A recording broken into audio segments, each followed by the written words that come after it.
Assalamualaikum warahmatullahi wabarakatuh. Selamat pagi siswa dan siswi ibu semuanya. Bagaimana kabarnya hari ini? Semoga semuanya dalam keadaan sehat walafiat dan senantiasa dalam lindungan Allah Subhanahu wa taala. Baiklah, sebelum kita memulai materi kita pada pagi hari ini, Ibu ucapkan selamat datang dan selamat bergabung kepada siswa-siswi kelas 7 SMP Negeri 21 Dumai. Baiklah, pada pagi hari ini kita memasuki pertemuan pertama. Ya, walaupun hari ini kita belajarnya secara online atau jarak jauh, Ibu harap tidak mengurangi semangat anak-anak Ibu semuanya untuk mendapatkan ilmu. Iya, hari ini kita masuk di bab 1 pertemuan pertama, yaitu materinya mengenai proses perumusan dan penetapan Pancasila sebagai dasar negara. Nah, tentunya anak-anak Ibu semua sudah memahami apa itu Pancasila, ya kan? Nah, Pancasila itu adalah 5 dasar negara. Lalu, bagaimanakah proses perumusannya hingga dia ditetapkan sebagai dasar negara Indonesia? Mari simak tayangan berikut ini. Awal tahun 1945, Indonesia masih dijajah oleh Jepang. Jepang menjajah Indonesia selama 3 tahun lamanya. Jepang menjajah Indonesia sejak tahun 1942. Penjajahan itu dimulai setelah mereka berhasil mengusir Belanda. Jepang juga berhasil menjajah beberapa negara di Asia Tenggara. Beberapa negara tersebut antara lain Filipina, Burma atau Myanmar, dan Vietnam. Saat itu tentara Jepang termasuk yang paling kuat di dunia. Selama tahun 1945, keadaan berbalik. Tentara Jepang mulai mengalami kekalahan di berbagai medan pertempuran. Pada Perang Pasifik, pasukan Jepang dikalahkan oleh Amerika. Jepang juga dikalahkan oleh sekutu pimpinan Inggris di kawasan Indochina. Kekalahan tersebut mengancam kekuasaan Jepang di negara-negara jajahannya. Di Indonesia, Jepang juga harus menghadapi perlawanan rakyat. Terlebih lagi, Belanda masih ingin kembali menjajah Indonesia. Pada waktu itu, Belanda bergabung dengan sekutu. Perlawanan rakyat dan usaha Belanda menjadikan kedudukan Jepang kian melemah.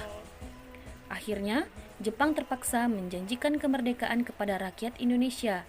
Janji tersebut bertujuan untuk meredam gejolak dan perlawanan dari rakyat Indonesia. Selain itu, juga dimaksudkan untuk memberi kesan bahwa Jepanglah yang memerdekakan Indonesia. Dengan janji tersebut, rakyat Indonesia diharapkan bersedia untuk membantu Jepang menghadapi sekutu. Pemerintah militer Jepang di Indonesia pada tanggal 29 April 1945 membentuk suatu badan. Badan itu diberi nama Dokuritsu Junbi Chosakai atau Badan Penyelidik Usaha-Usaha Persiapan Kemerdekaan Indonesia atau yang lebih kita kenal dengan nama BPUPKI. Nah, selanjutnya sepanjang sejarah, BPUPKI hanya mengadakan sidang sebanyak 2 kali, yaitu yang pertama pada masa sidang 1, tanggal 29 Mei sampai dengan 1 Juni 1945, dan yang kedua pada masa sidang 2, tanggal 10 Juli sampai 16 Juli 1945.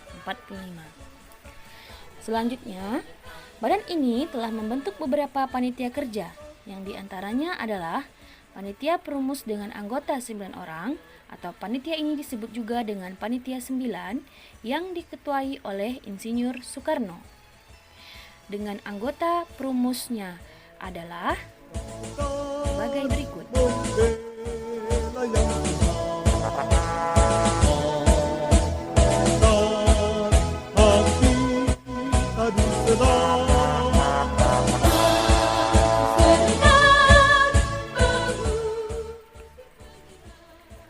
Selanjutnya, Panitia Perancang Undang-Undang Dasar diketuai oleh Insinyur Soekarno. Panitia ini kemudian membentuk Panitia Kecil Perancang Undang-Undang Dasar yang diketuai oleh Profesor Mr. Dr. Supomo. Lalu, Panitia Ekonomi dan Keuangan diketuai oleh Dr. Andes Muhammad Hatta. Panitia Pembelaan Tanah Air diketuai oleh Abikusno Cokro Suyoso. Melaksanakan tugasnya, kedua panitia telah menghasilkan hal-hal sebagai berikut. 1. Panitia perumus berhasil menyusun naskah rancangan pembukaan Undang-Undang Dasar pada tanggal 22 Juni 1945. Rancangan pembukaan Undang-Undang Dasar ini kemudian dikenal dengan nama Piagam Jakarta. Piagam Jakarta terdiri dari 4 alinea. Dalam alinea 4 terdapat rumusan Pancasila sebagai dasar negara. Panitia perancang Undang-Undang Dasar berhasil menyusun rancangan Undang-Undang Dasar Indonesia pada tanggal 16 Juli 1945 adalah poin yang kedua. Dalam sidang pertama BPUPKI, beberapa anggota memberikan pidatonya, yaitu yang pertama ada pidato dari Mr. Muhammad Yamin yang berjudul Azas dan Dasar Negara Kebangsaan Republik Indonesia pada tanggal 29 Mei 1945. Yang kedua, pidato Profesor Dr. Supomo pada tanggal 31 Mei 1945. Yang ketiga, pidato Insinyur Soekarno tanggal 1 Juni 1945. Setelah menyelesaikan tugasnya, BPUPKI dibubarkan. Sebagai gantinya dibentuk badan baru yang dinamakan Dokuritsu Junbi Inkai atau Panitia Persiapan Kemerdekaan Indonesia atau disingkat dengan PPKI. PPKI dibentuk tanggal 9 Agustus 1945. Badan ini diketuai oleh Insinyur Soekarno, sebagai wakilnya adalah Dr. Andes Muhammad Hatta. Susunan pengurusnya BPPKI adalah sebagai berikut.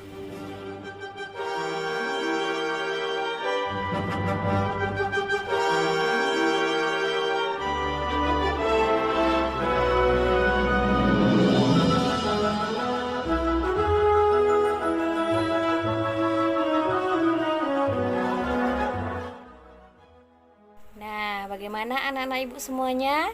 Apakah kalian semua sudah memahami dengan materi yang ibu sampaikan? Baik, untuk selanjutnya ibu akan memberikan tugas untuk kalian di rumah, dan tugas tersebut dikerjakan pada buku latihan. Lalu setelah selesai nanti dikirimkan pada Google Classroom-nya masing-masing. Ya, selambat-lambatnya 3 hari setelah pembelajaran kita hari ini. Baiklah, demikian pembelajaran kita hari ini. Semoga apa yang sudah ibu jelaskan bermanfaat untuk anak-anak ibu semuanya. Lebih dan kurangnya ibu mohon maaf. Tetap jaga kesehatan, selalu cuci tangan, dan jangan kemana-mana. Ketemu lagi minggu depan. Assalamualaikum warahmatullahi wabarakatuh.